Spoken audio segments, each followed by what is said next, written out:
A mentally ill teenager who had been groomed and preyed upon and sexually exploited online to the point of authorities getting involved. I spiraled into a hatred of myself and my body and was told that it was just because I was a boy born in the wrong body and that this would fix me. I was affirmed down a path where I wasn't given any other choice as to what would help me.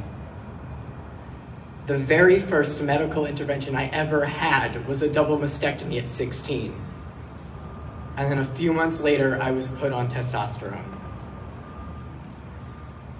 I'm now 21, and I will live with the impacts of that so-called care for the rest of my life. In the past 4 or 5 months, I have watched as my body has fallen apart in front of me, my joints constantly hurting, my vocal cords aching, watching as parts of me atrophy away before my very eyes. And yet at 16, they looked me in the eyes and they told me this was care. They told me it would save me. Despite the fact I was never suicidal, my parents were baited with the idea of, would you rather have a dead daughter or a living son?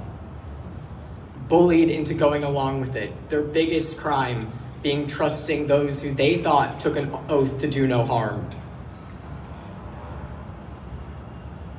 It's not about hate, detransitioning. It never has been.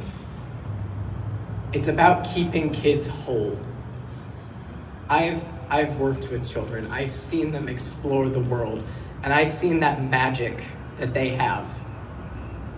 And doing something like transitioning them takes that away.